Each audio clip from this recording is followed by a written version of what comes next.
Prabu Tremboko ratu ing negara Pringgondani iki dening manungsa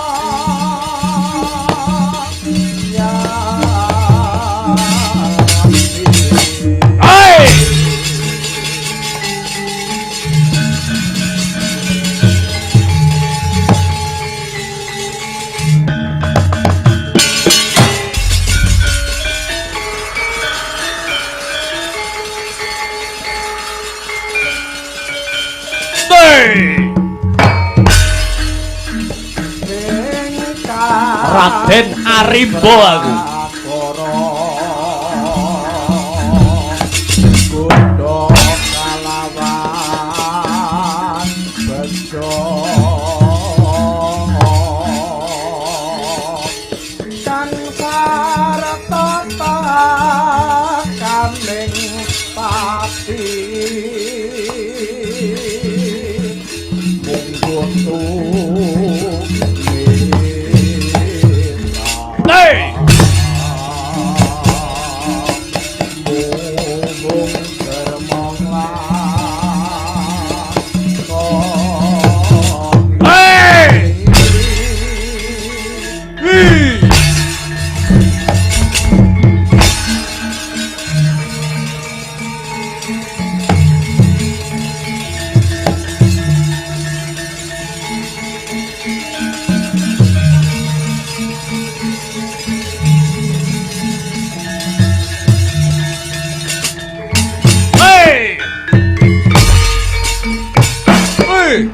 Raden Brajadenta aku. Hei. Hei.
Hei, hei. Hei. Hei, hei.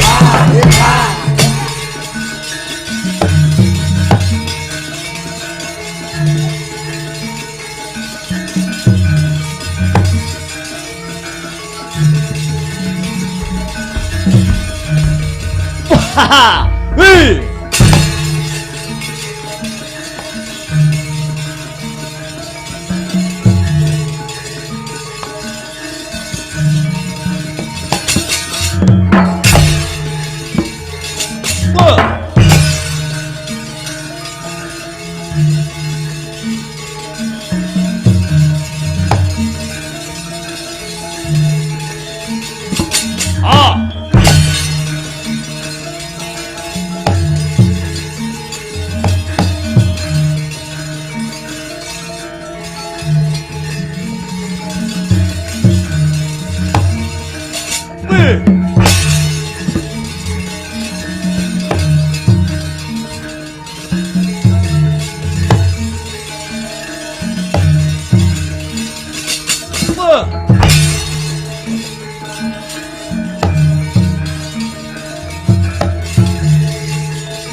Yaksa Gora rupa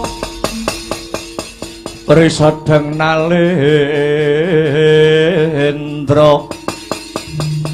Yaksa halaku kang malwalya ingkang pong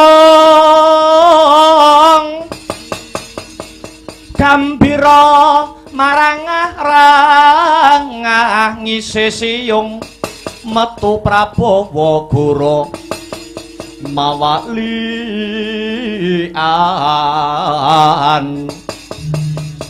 Ditya Durbala Harasa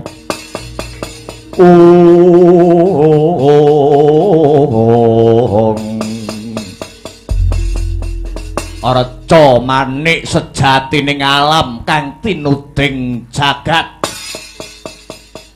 anakku ngger Arimbo Brajadenta Brajamusti Brajalamatan Brajawikalpa Sarpa Kenaka apa dene Kala Bendana kula wonten dawuh Kanjeng Rama miji kula pun Arimbo kula wonten dawuh kula pun Brajadenta kula Brajamusti kula Brajalamatan kula Brajawikalpa Kanjeng Rama wonten dawuh Kanjeng Rama Prabu Trembuku ya napa Kanjeng Rama nimbali aku putramu Kala Bendana ya anak-anakku kabeh rumangsa bombong rasane ngatiku ing atasipun Rama iki apaes raseksa wujute buta parandene iso nyecep ilmu kaprajan olah kaprawiran lan ilmu kasampurnan marang Prabu Pandhu Dewanata malah sak mengko aku rinengkuh dadi murite Kanjeng Rama Arimbo ana apa paduka Kanjeng Rama kedah ngati-ati paduka Kanjeng Rama Prabu Trembuku kedah ngatos-atos awit ing ri palenggahan sak mangke sajakipun kathah tiyang Ngastina ingkang adamel rusuh wonten ing pringgondani mriki. Lho. Apa pancen kaya mengkono Arimba? Leres Kanjeng Rama.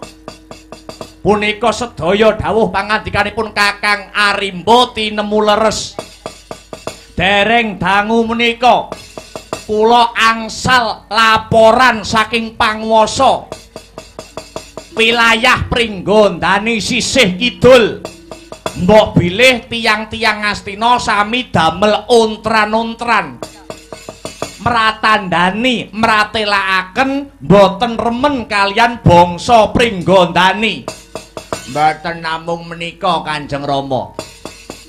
Mboten namung menika kemawon, taksih wonten malih tiyang-tiyang Ngastina sampun wantun nyelundupaken minuman lan obat-obatan pil kuplu ingkang handadosaken tiyang-tiyang kopyor pulunipun. Dereng malih wonten ingkang langkung ngutawatiri. Inggih menika saya kathahipun maling, kecu, brandal, begal lan sanesipun. Perawan-perawan kencur Pringgondani kathah ingkang dados kurban rudha paripeksa Kanjeng Rama. Wah, lanjalah.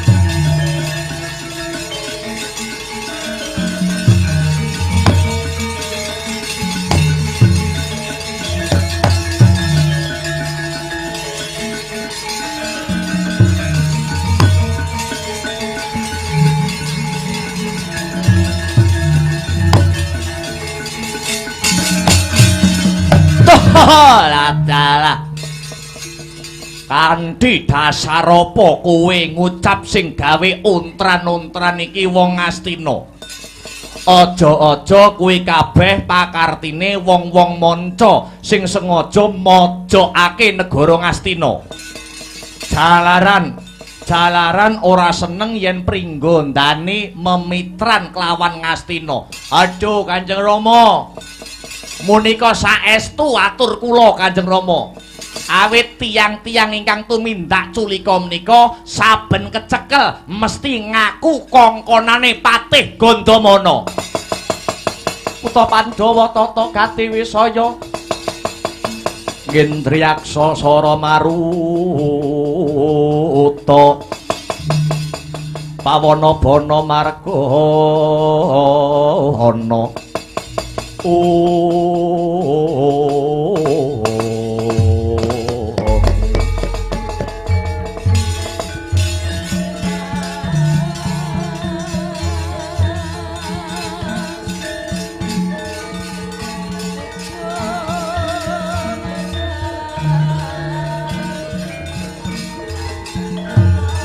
Kutha Pandhawa tata gati wisaya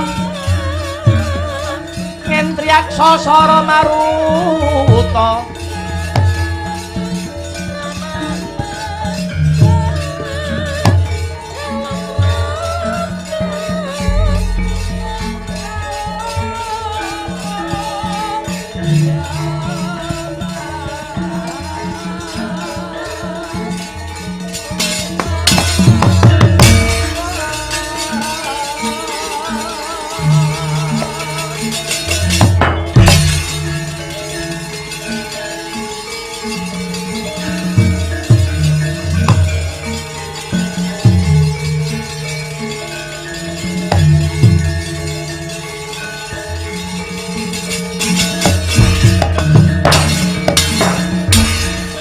kanthi ning tumuwa salami mong awas eling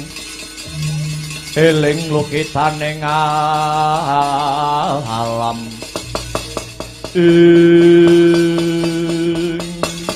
Polatalah yo jagat yo dewa yo Bathara aja dianggep aku iki angkuh pancen katemben iki weruh mula aku mitambuh. Sapa kisanak sing nembe rawuh? Ya Sang Prabu, ora dadi baya pangapa. Aku duta agung saka negara Ngastina. Kadang anome Prabu Pandhu Dewanata kekasihku Pangeran Haryasuman. Oh, ladalah. Nyuwun pangapunten Raden. Dene kula dereng tepang kalian paduka Raden. Lajeng wonten wigatos menapa paduka rawuh wonten ing negari Pringgondani mriki Raden. Sang Prabu andadekno kawuningan. Aku ngemban dawuh saka negara Ngastina diutus Prabu Pandhu Dewanata supaya atur nawala marang panjenengan Sang Prabu Tremboko. Menawi mekaten sumangga kaparingna nawala kala wau selak notol raosing manah kula daya-daya uninga suraosing nawala.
Dalah bojleng iblis laknat padha jek-jekan.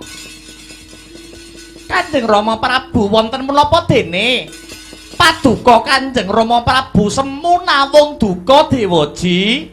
Ora nyana ora ngira wong sing tak sunggi-sunggi tinemening padha mblenjani Prabu Pandhu Dewanata sing tak anggep guruku murungake gagalake sedya anggone bakal memitran kelawan negara Pringgondani malah nantang to sing balung luting kulit marang Prabu Tremboko.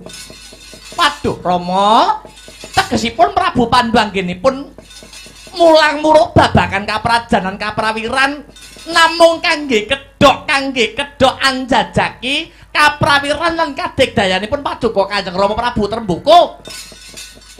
Prabu Tremboko, yen kowe wani aja wedi-wedi, yen kowe wedi aja wani-wani. Yen panjenengan Prabu Tremboko bisa ngalahake Prabu Pandhu, bakal kondang jenengmu saindenging jagat raya. Jalaran murid bisa ngalahake guru. Wah.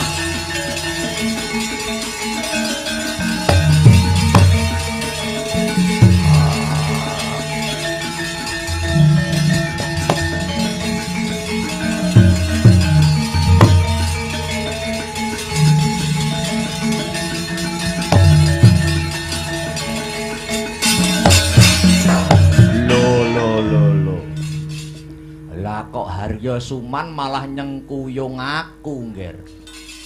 Piye to ki? Punika mratandhani bilih Prabu Pandhu menika ala gedhohanipun Kanjeng Rama. Satemah boten kajen wonten negari Ngastina. Nyatanipun kadang animipun mawon malah nyengkuyung paduka Kanjeng Rama Prabu Tremboko. Pramila ndadak ngentosi menapa? Sumangga ngebak perang negari Ngastina didum gaweane. Kowe sasedulur rampungna payo-payo kang gawe Kisruwe Praja. Suraka palapa minangka tetenger budhaling wadya. Dene aku dhewe Prabu Tremboko dhewe kang bakal mapak tantangane Prabu Pandhu. Mbok menawa iki mengko dadi perang gegemuran. Semoga kula dherekaken Kanjeng Rama budhal tidhi. Prawadya samya samapta wasyaga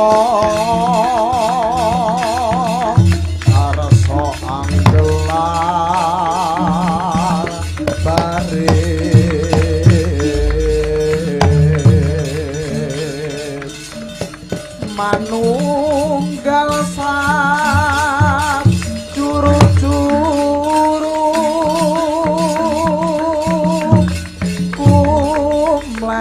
joget kang bandera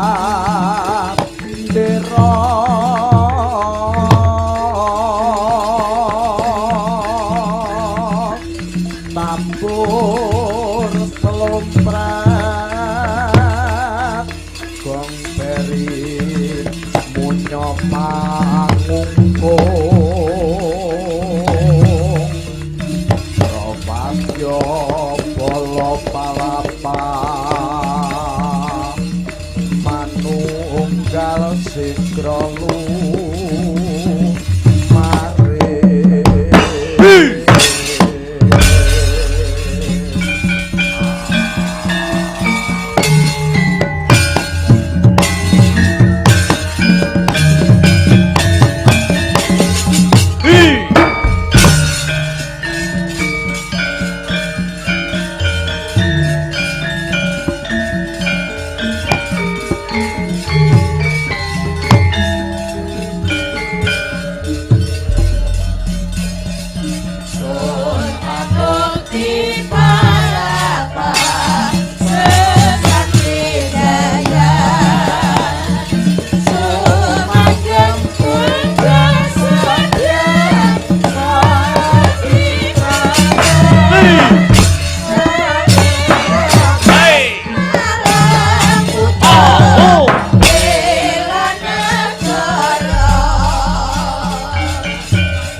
enthik si panungkul patenono panungkul apa dosane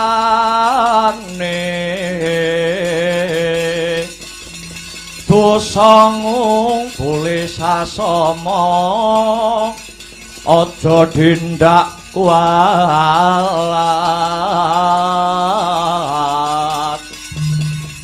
lah iya bener kandamu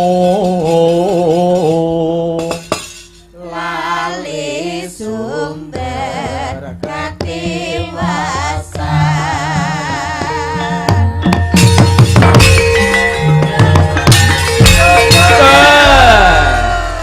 Mas Patik Raja dewaku ya bandaku ya amal-amalku dhewe iki dapure Gandamana iki lho musik iki Raden Brajadenta ya aku goleki dedapuramu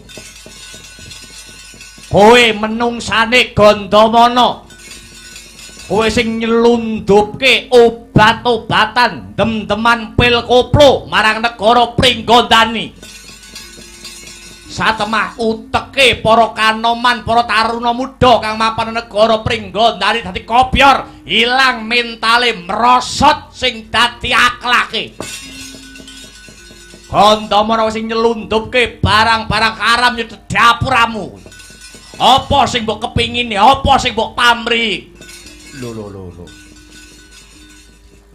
kok iso ngarani nutuh marang Gandamana nyelundupke obat-obatan kang sarta liyane ketemu pirang perkara ora saeta-eta ora ngerti kuwi kae sing ning burine kae premane pimpinane preman kowe sing kulinane Pringgondani begal ngecu ngerampok ruda peksa wong wedok-wedok prawan-prawan kencur Pringgondani kok ruda parepeksa kon ngladeni nafsu kewanmu sabar Bratasena sabar ayo Gandamana kowe ora usah etok-etok ora ngerti kowe ora usah etok-etok ora ngerti saiki nungkula wong Ngastina ginawe becik ora kena malah ngerusak nantang alus kelawan wong-wong Pringgondani ayo saiki nungkula kowe gelem ngakoni ora yen kowe ora gelem nakoni ora gelem ngakoni ngreh kaluputan kang sarta dosa-dosamu apa kelakon tak bondo tangan tak serimpung sing tak babat gulumu ilang nyawamu Gandamana kowe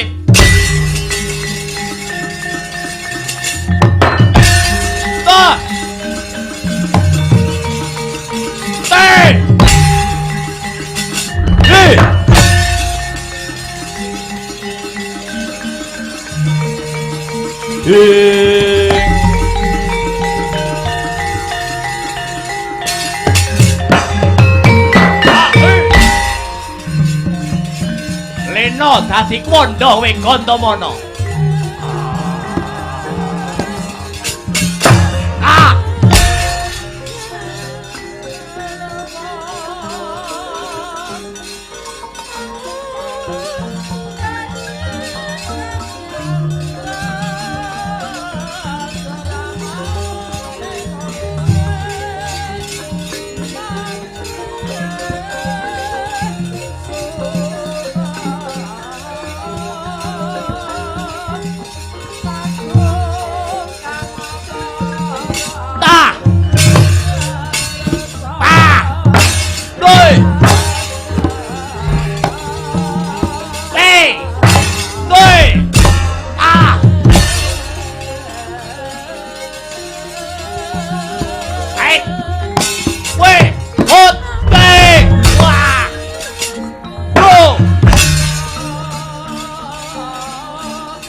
mesem-mesem. Mbok anggap gemblakanmu aku. Maju ke para ngarsa leganing atimu. Wah, bosen urip kempelo sirahmu.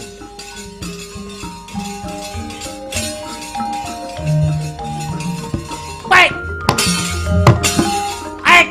Wah. Lo. Oh.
Kata Dian Bratasena kampuh poleng Bang Bintulu adi sarira ngamula tumong kodhek wok simbar Jojo yen ngandika gumaleger kaya guntur kadang panenggak Pandhawa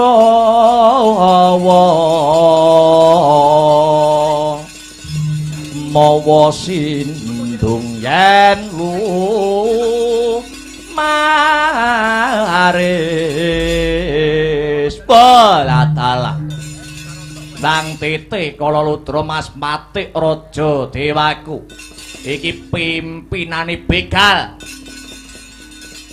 wis sapa aku Bratasena panenggak Pandhawa anake Prabu Pandhu Dewanata oh ya iki anake sing golek perkara bapakmu wis ora kena ginawe becik ngucik-ucik kawibawan pringgondani murungke nggagarke nggagalake anggone bakal memitra ning antaraning Astina kelawan Pringgondani. Malah kowe sing mimpin begal ngecu ngerampok wong-wong negara Pringgondani. Prawan-prawan kencur Pringgondani kok ruda paripeksa mesti saka gedhamu kowe. Aja nutuh kang tanpa bukti. Buktine wis ana. Buktine wis ana, angger-angger. Ana pawongan sing gawe geger kecekel kepikut mesti ngaku wong-wong Astina mesti ngaku kongkonane si Gandamana. Mula ayo kuwi nungkula nungkula kelakon dari pakanku. Bosen urip ngemping lorong gincah pati maju kepro ngarsa lena pangin namung tak bobok wetengmu. Wah, ladalah ati buta kalah galak aku. Geget siung pekapitmu pialiaran kowe.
Tumrekut mancing samudra tulya dreng wiraganya legawa banyu sumapoting wentis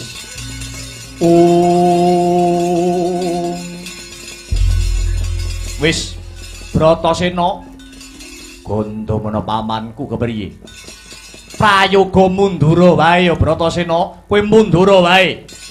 Aku ora kalah. Iki dudu babakan menang utawa kalah. Ning iki perkarane pamanmu Gandamana. Kowe ora ngerti perkarane. Kowe ora ngerti undraning perkara. Becik mundura wae, Bratasena. Mati-mati aku sing wis gerang, mati-mati pamanmu Gandamana. Wis warek leh wis mangan uyah. Kowe mundura, becik mundura Bratasena. Iki perkarane Gandamana, perkarane wong-wong Pringgondani.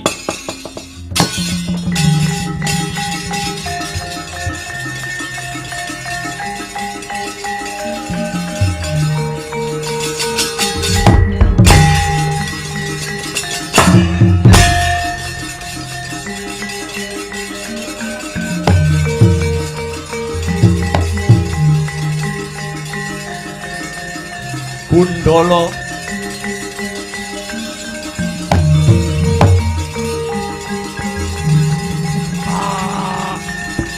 ayo maju Di.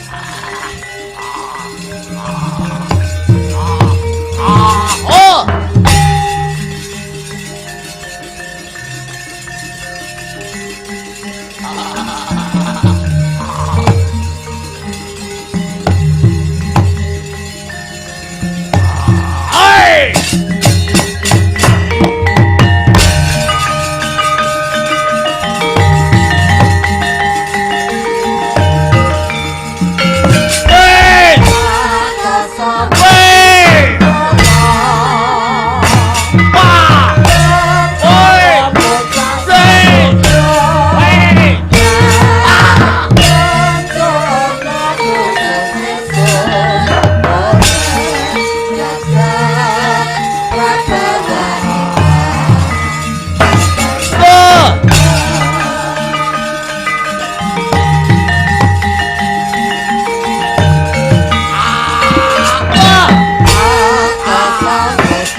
kabrabak suruh kabranang ngeget waja mlintir gumbala sugal wijiling sato ing raja lamatan lan braja wikalpa piye oleh-olehmu nyekel Gandamana ngaturi ketiwasan Kakang Arimba tandang kridanipun Gandamana nggilani Kang Mas.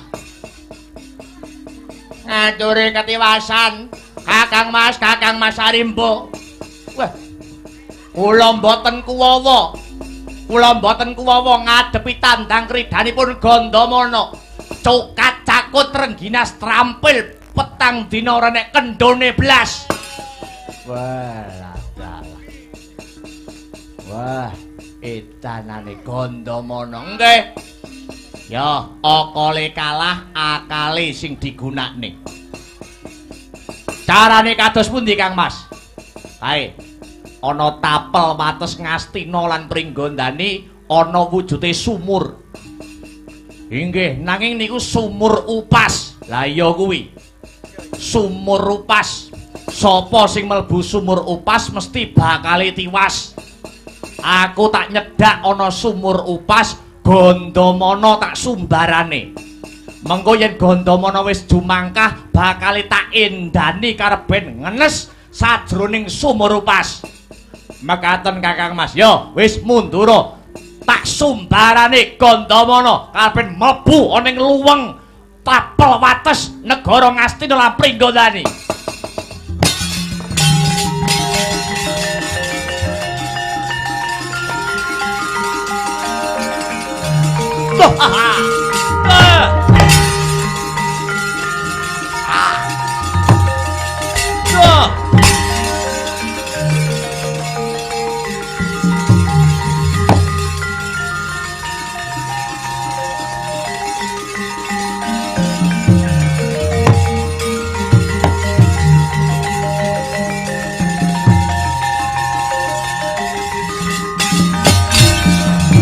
Sigra tancut gumregut ngembat watang ora basa mungsuh tangkep jojok antaran bau saya akti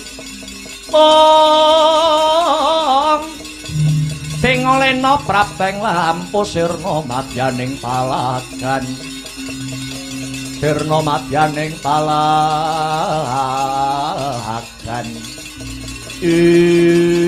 Ayo Gandamana iki aku Arimba kowe wanimu aja mung ning negara Ngastina wae rene metuwa saka wilayah Ngastina kene ana ing tapel wates Ngastina kelawan Pringgondani yen pancen lanang tenan aja mung angkrem aja mung katrem ana jero wilayahmu ibarate macan metuwa saka krangkengmu aja kepenakan manggon negara Ngastina metuwa rene ana ing tapel wates Ngastina lan Pringgondani hadhep ana kridane Raden Arimba padha montaplir kinetap duka yayah sini pitoto pangmaringa wengis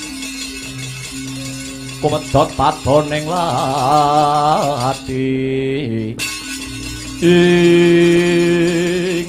sigra angeningaken panca indriya risang Gandamana ya matek aji-aji Bandung Bandawasa ungkal bener blabak pengantol-antol peparingira ratu gustinipun risang Prabu Pandu Dewanata mencolot adohe pitung pandeleng gajah sinten kang den jeloki ajur mumur pandane.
Guyu lakak-lakak sajroning batos risang Raden Arimba dupi ngawuningani tandang grayangi risang Gandamana anggenipun melumpat sajung sayujana pitung pandeleng gajah adohe tanggap risang Arimba kang sarta Brajalamatan lan Brajawikalpa dupi den jeloki risang Raden Gandamana endo sang Arimba Brajalamatan kang sarta Brajawikalpa satemah Raden Gandamana manjing kecemplung mapan ning sumur upas mlebet wonten sajroning luweng guyu lakak-lakak barisan Pringgondani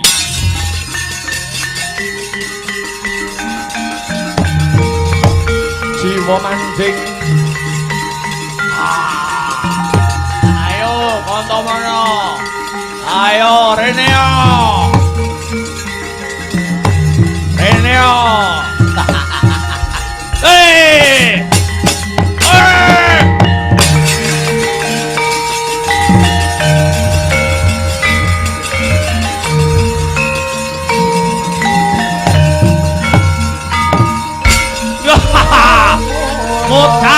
Gandamana.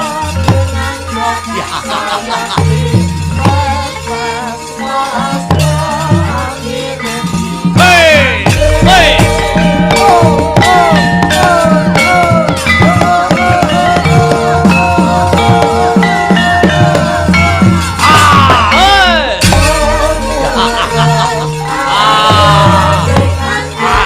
Mati kowe Gandamana.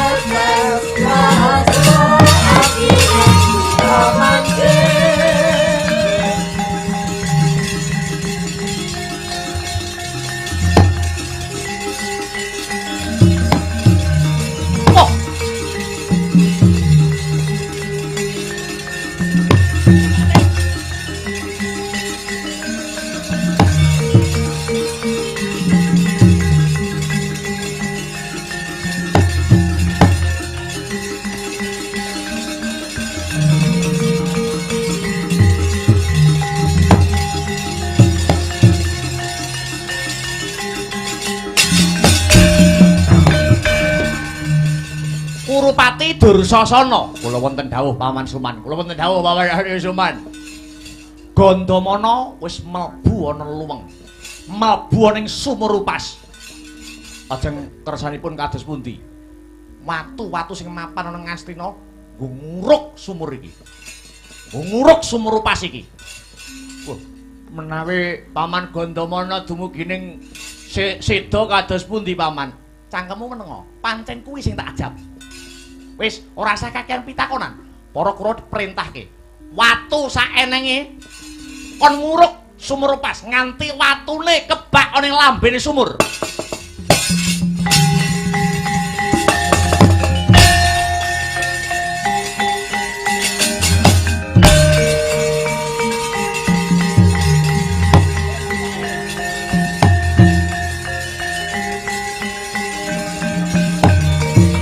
Yo, uruk. Duruk,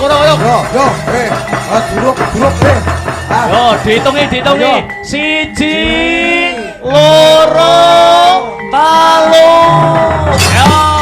Yo.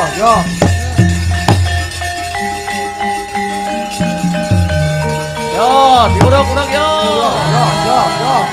Dihitungi. 1, 2,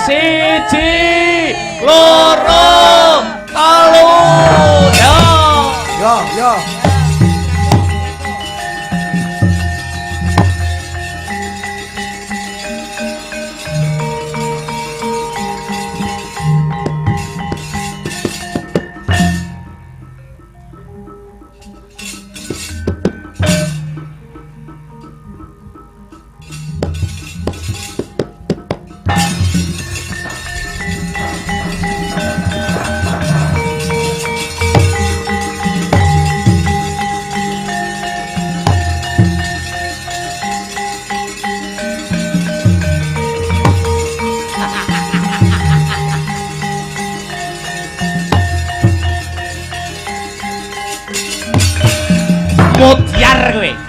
Mudyar kowe Gandamana. Ora cocok karo gembelo ndasmu kowe. Ayo, anggonmu pamer rumuk ana ngarsane Sinuwun Prabu Pandhu. Ayo. Mudyar biatangmu ora kena dikukup kowe bangsa telek Gandamana.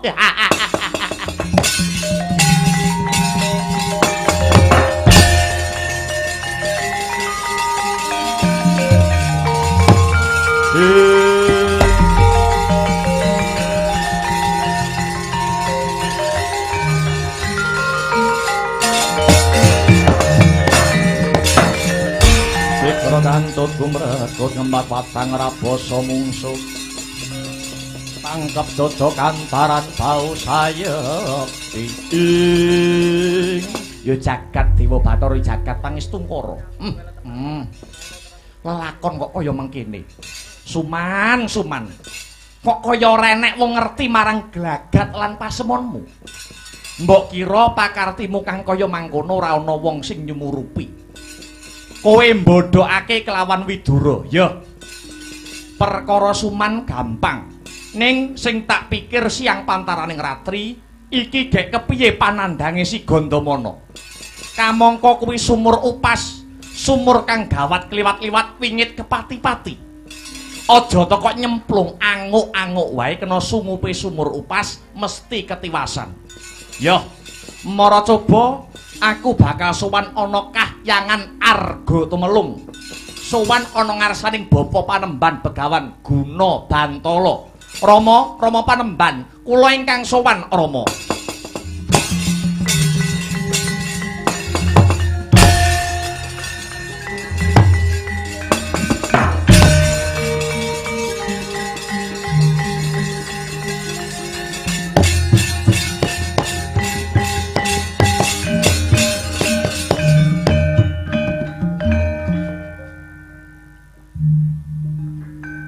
Sangsaya dalwararas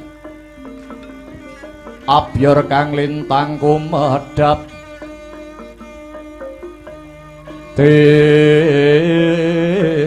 sunya tengah wae. Piye, Tru? Piye, Mas? Ya. Hari kelimake piye kecekle provokator Suman. Ayo disekseni bareng-bareng, Tru.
Eloyono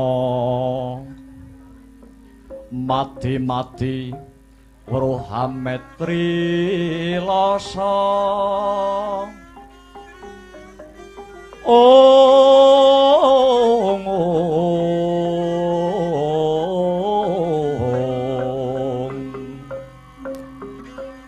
Manglono mangape tira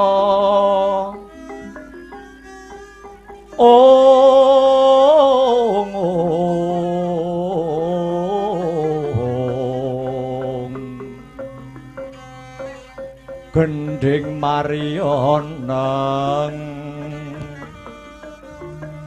tapane si Cakalaya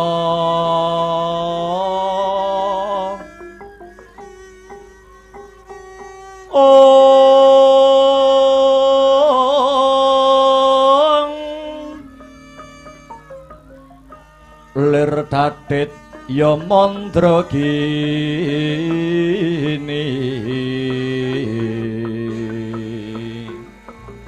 ya nantana si Jaka lamar mbok Sri Gading melati sorgamuning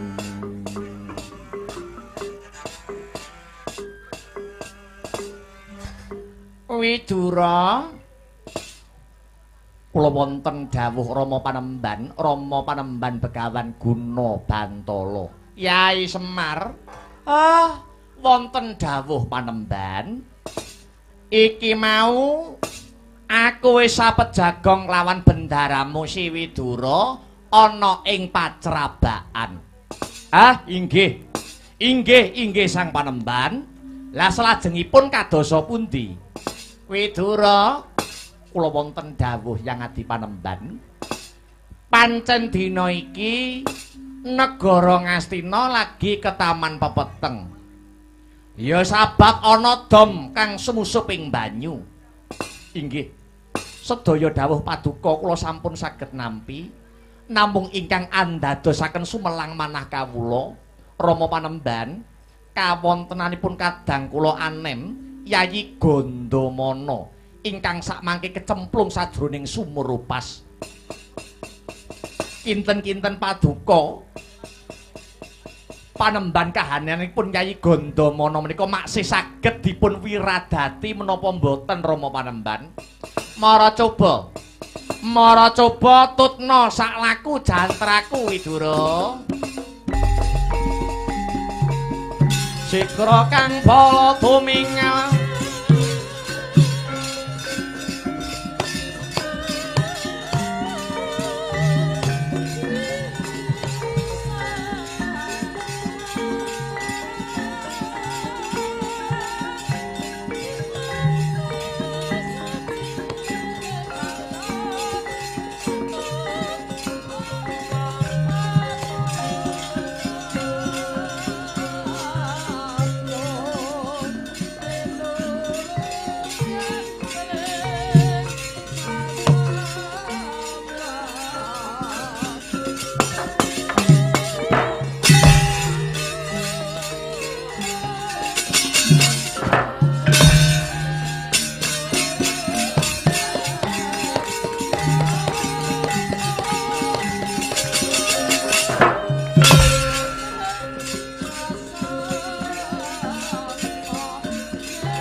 Gonceng langit kelap-kelap katon lirik kencang ing alis risang maweh gandrung sabarang katulu wukir moyat mayik saking tias balewur lumaris agandrung ing ucap eling-eling begawan guna Bantala pandhita kang wis putus saliring kawruh nyenyuwun marang purbaning Gusti kang akarya jagat ing cipta arsa maluyakaken kang nedeng nandhang kanin hanenggih Sang Gandamana awit saking meneping cipta nyenyuwun marang purbaning Gusti Kang Mahanasa kasembadan kang den pinto satemah Gandamana ketaman kemayan sakti luar saking luwengan luar saking sumur upas pulih bebayune anggane sang Gandamana gregah kaya wungu saka nendra.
Sotyaning sun Gusti welasa dasih kaswase margiya rara asmara ing duh adiku di Yayi Gandamana syukur bage jumurung siadi bisa waluya jati-jati temah nirmala. Waduh Kakang Mas Widura paduka ingkang maluyakaken kula. Sing maluyakake sira dudu pun Kakang nanging nggih lho kang mapan ana nggurine pun Kakang Rama Panemban Begawan Guna Bantala.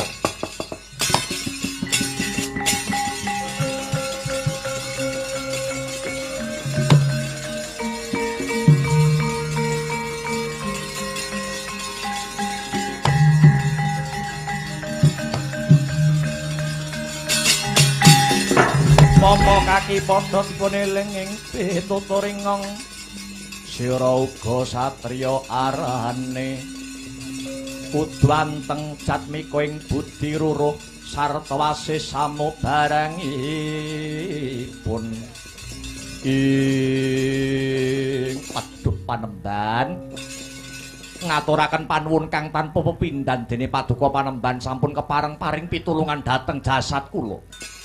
Satemah kula saged luar saking panandang upami mboten wonten paduka yang adi Panemban mesti kemawon kula sampun dumugining palastra. Tiba sepadha-padha Raden Gandamana kados pundi Panemban? Saiki Kang Mas Widura kang bakal paring dawuh. Wis Yayi, ora susah dipenggalih ingkang baku saiki Yayi wis luar saka panandang. Mung kari golek wong sing gawe kisruh, wong kang gawe wisuna. Raden, lungguh sing kepenak aku bakale matur. Lho nggih, kados pundi yang adi Panemban? Sadurunge aku matur luwih dhisik semelehna rasamu. Inggih Panemban. Mara coba saiki rasamu tak tanting. Iki ana lelakon loro padha abote. Maknanipun kados pundi Rama Panemban? Kowe milih siji milih kalungguhan apa loro milih rasa marem. Pilih ndi? Leripun ngene. Nek kowe pilih kalungguhan, kalungguhanmu ora bakal ilang. Ning rasamu ora bisa marem. Ning yen kowe milih rasa marem, kowe ora duweni kalungguhan. Pilihen Gandamana. Kula pilih marem, kula milih rasa marem Panemban. Tenan? Saestu. Bagus.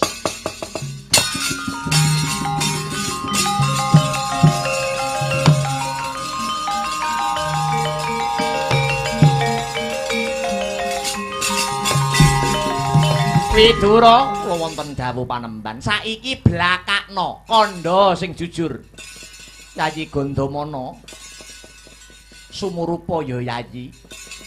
Adhedhasar ujare telik sandi utusanku ana wong sadroning negara Ngastina kang ora mung gawe cilakamu nanging uga wani mitenah kelawan Siadi yaiku kadang tarunane Kakang Mbok Ngendari Harya Suman. Lho, Harya Suman? Iya. Dheweke ora mung milik kelungguhanmu dadi patih nanging uga wanuh-wani mitenah kelawan Siadi. Wis ana rong babakan sing wis ditindakake kelawan Harya Suman. Murih Curnanira. Siji, gawe layang palsu. Layang palsu. Iya. Rikala semono Siadi diutus Prabu Pandu atur layang marang Pringgondani. Layange dijaluk Suman. Ya ngono apa piye? Inggih. Lah, pancen kuwi diaturke marang Pringgondani, nanging layange disalini. Dudu layang pirukunan nanging disalini layang panantang. Satemah Prabu Tremboko ngirapke wadyabalane kinen ngeroyok Gandamana lan manehe. Kowe aja kaget ya, Di.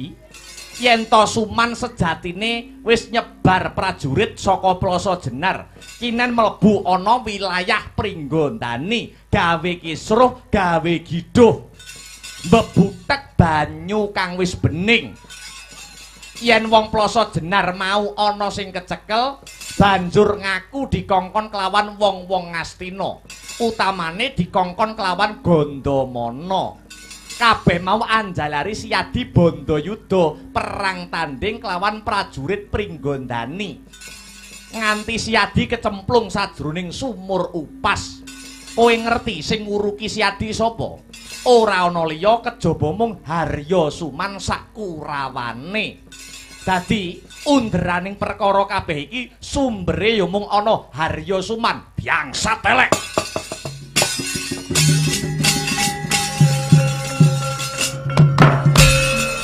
Ditututi Widura.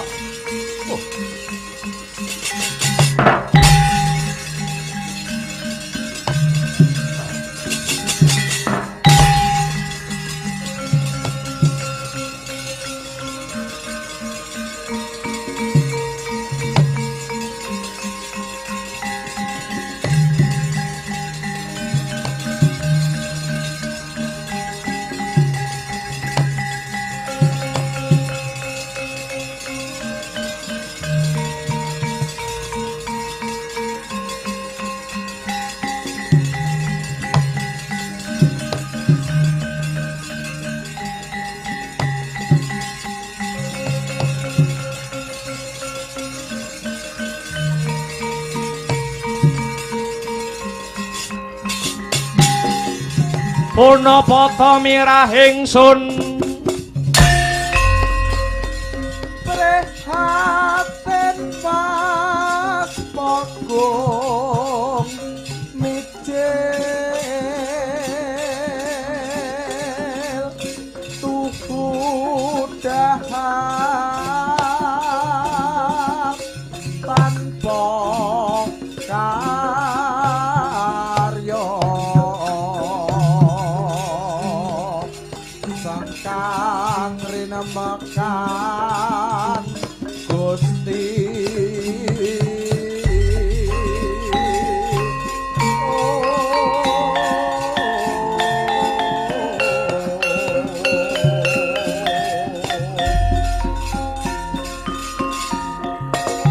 Waduh, ngaturaken ketiwasan sinuwun. Suman kepiye? Kakang Patih Gandamana tetep ngukui kalungguhanipun dados duta agung sinuwun.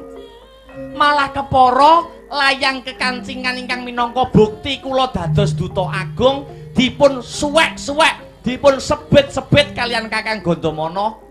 Nanging jebul lekasipun Kakang Gandamana kala wau ngemu pamrih inggih punika nedya damel dahuru wonten ing Pringgondani kabukten.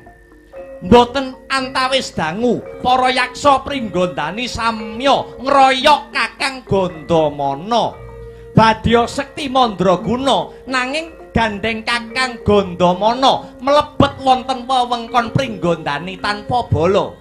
Mila Kakang Gandamana ngantos kapikut utawi karangket. Sareng karangket lajeng Kakang Gandamana kaliyan Wadyabala Pringgondani dipun cemplungaken sumur upas. Lajeng dipun tablek ngagem sela gilang ngantos nutup lambening sumur. Dados cekak aosipun sakmangke Kakang Patih Gandamana sampun dumugi ning sirna sinuwun.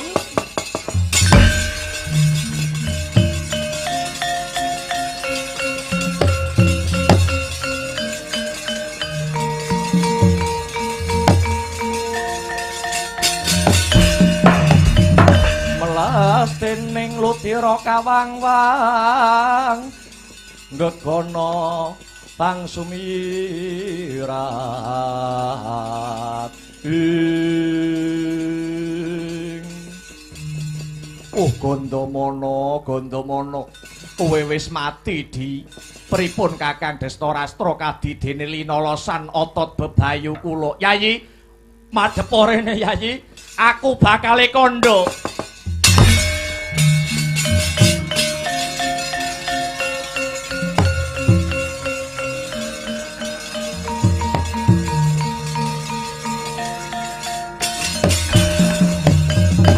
Kados pundi Kakang Dipati wis ora susah kok getuni matine si Gandamana. Gandamana mati merga ngunduh wohing pakarti kang bergudul ngendel-ndelke Dupsekti Mandraguna nganti wani cidra ing ratu. Lalak resta sinuwun Gandamana menika mboten langgadhahi kasetyan dhateng ratu. Panuh wani muter kanyatan ngantos damel runtiing manah para buta Pringgondani. Wis Yayi Prabu, cupeten sungkawanira. Ingkang baku siadi enggal nemtokake sapa ta kang pantes pinilih hanggenteni kelungguhane si Gandamana. Awit yen to nganti kesuwen luput katuranggane kurang-kurang bejane bisa ngringkihake dampar keprabon negara Ngastina Yayi Prabu. Inggih lajeng sinten ingkang pantes hanggentosi kalenggahanipun Yayi Gandamana Koko Prabu? Yen manut pamawasku Yayi Prabu ora ana liya kejaba mung Yayi Suman.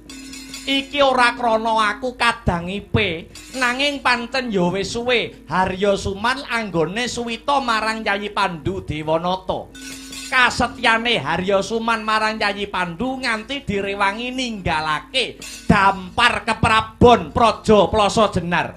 Suman kados pundi sinuwun? Mara samapakna bakal tak wisuda jumeneng patih ana ing negara Ngastina. Sendika ngestakaken dawuh sinuwun.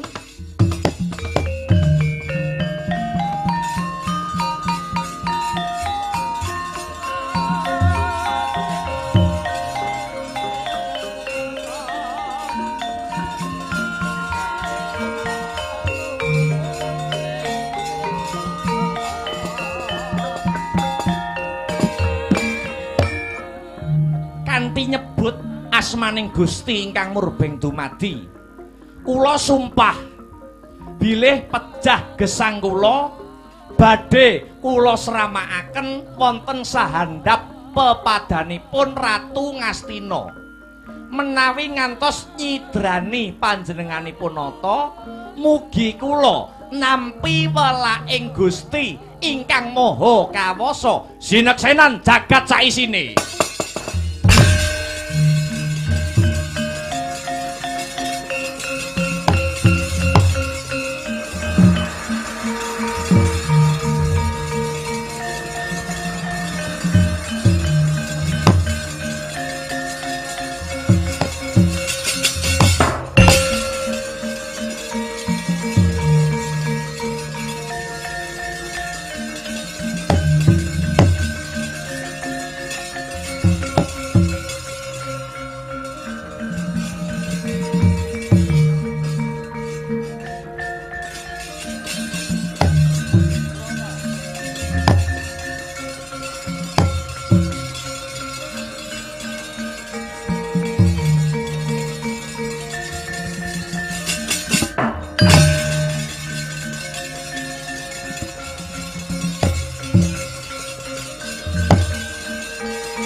Yata laruta saking Gudha Sakura kula yen atanamu tusa sang Sri Angger Kurupati Dursasana lan Kurawa liyane. Kados pundi paman? Kados pundi paman Suman? Dina iki aku wis kasembadan sing dadi sedyaku. Aku wis kasembadan sing dadi gegayuhanku. Aku wis sinengkakake luhur kaju menengake dadi warangka dalem negara Ngastina. Pangkatku ana negara Ngastina wis patih. Mula para Kurawa nek nyeluk aku kudu Patih Harya Suman. Patih Harya Suman. Ya. Kurawa aja sewiyah-wiyah karo aku. Pangkatku loro, siji Patih, loro Duta Agung. Muga-muga aku ndedonga marang purbaning Gusti Kang Maha Kuwasa. Aku wis kelakon dadi patih, bubar iki kari aku goleke kamukten marang sira kabeh sata Kurawa. Aku wis kelakon dadi patih kari goleke dalan supaya Kurawa antuk kamukten, supaya Kurawa nemu kamulyan.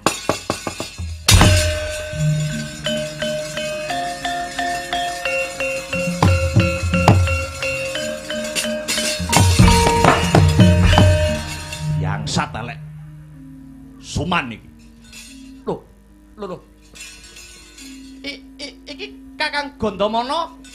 Iki Gandamana tenan apa Gandamana Sukma? Piye? Picak matamu. Kowe ngarani aku Sukma. Sukma kok iso disawang? Bajingan elek. Woi!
Kakang Gandamana. Luputku apa? Luputku apa? Salahku apa? Dosaku apa? Aku mbok pilara kaya ngene. Piye? Kowe ora ngrumangsani luput. Kowe ora ngrumangsani dosa. Luputmu kok gendong, luputmu kok indit. Yangsat elek bajingan Suman.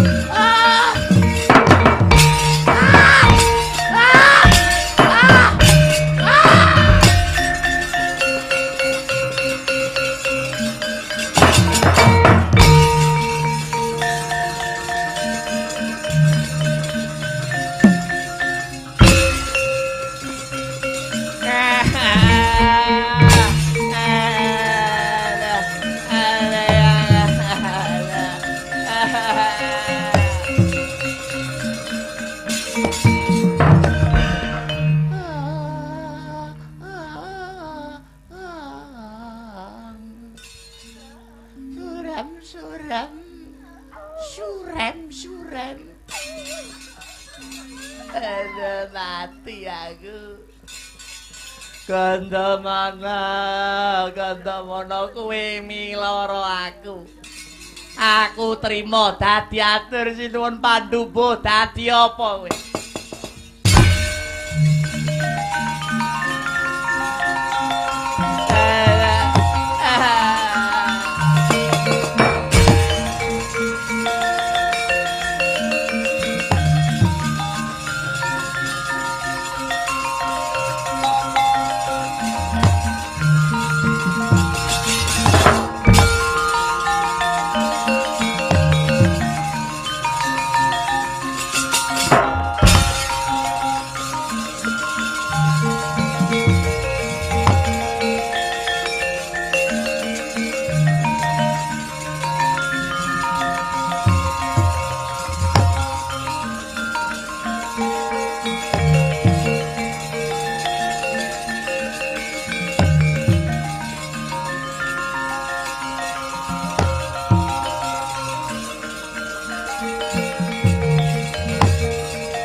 tobat adikku Di Arya Suman.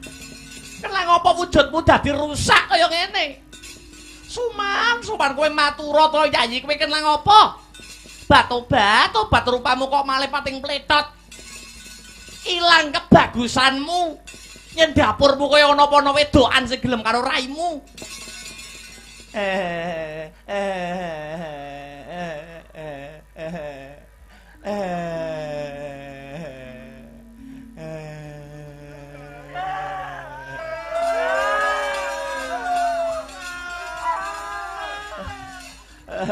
Ngopo? Capek.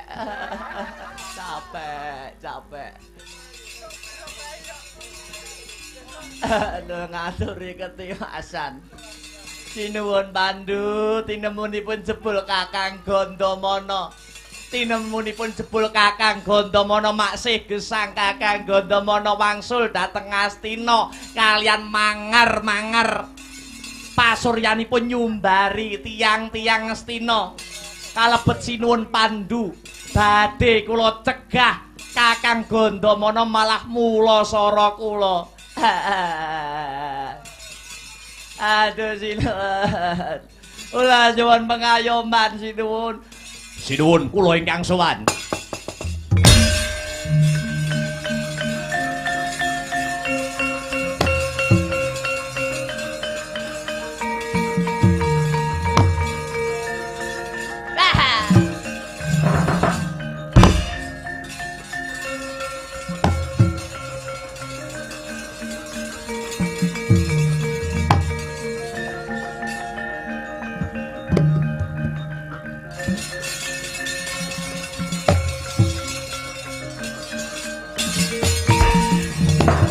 Sinuwun sumangga katigasa jangga kula ndherek kula ndodhok ing reh kalepatan kula wanuh wani mula sara dhateng Bedes Suman.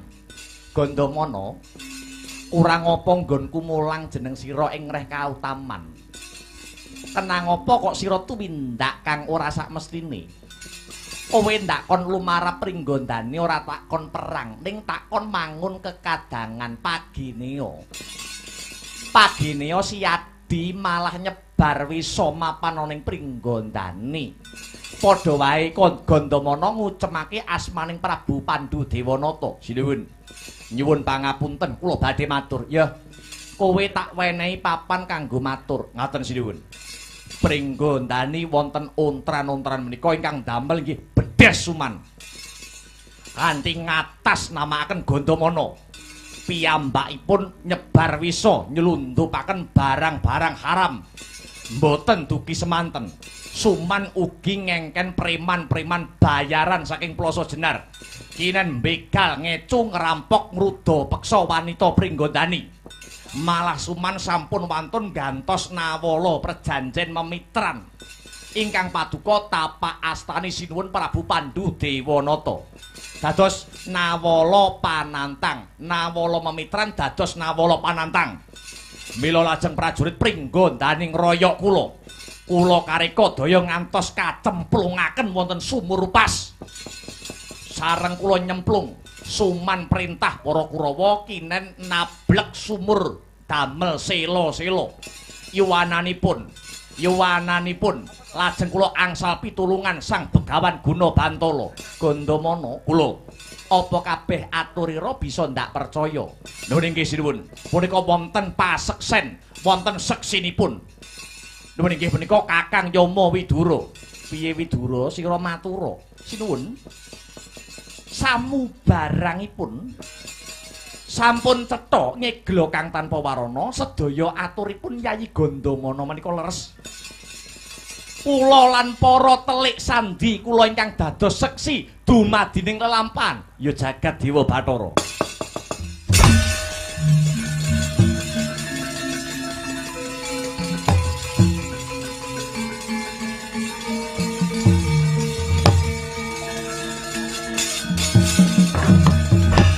Suman kula wonten dawuh.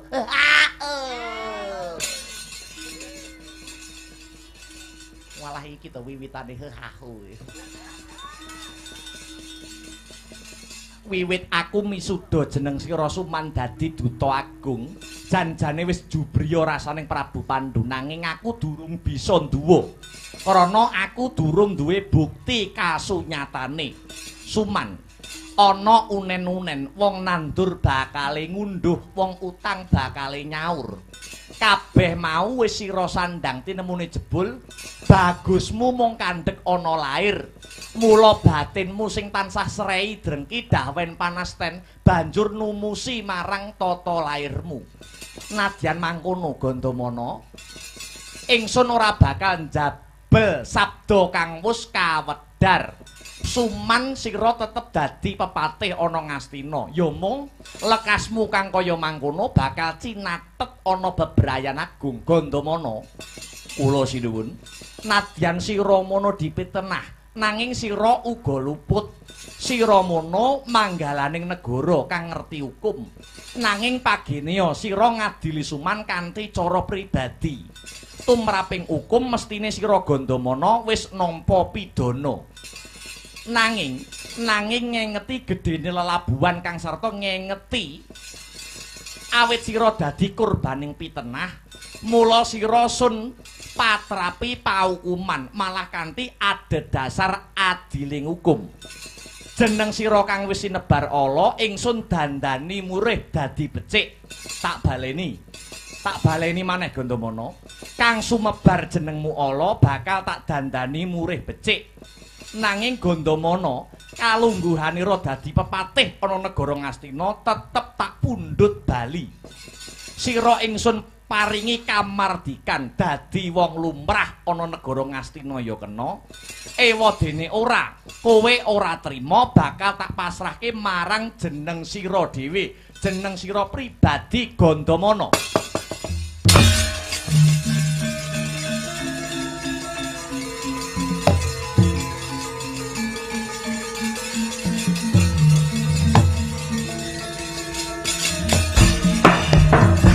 Sinuwun, jimat pepunden kula ngaturaken gunging panuwun ewa semanten kaluhuran paduka. Namung gandeng kula anggandhahi dangka pramila mugi keparenga kula badhe pamit kewala. Kula badhe wangsul dhateng negari kula, negari Pancala, negari ingkang adhedhasar Pancasila, ingkang pantes dipun tohi wutaing ludira pecating nyawa. Sampun sinuwun, kantun raharja mugi paduka tansah manggiya kayuwanan. Mugi sak pungkur kula bebrayan agung ing Ngastina tansah nemu guyub lan rukun sinuwun.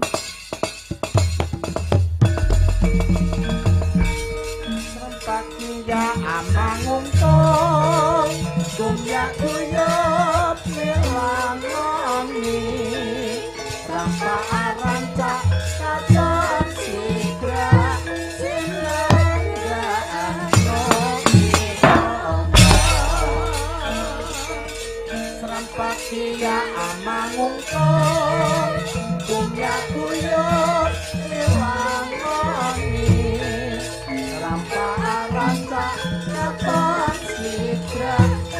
Suman,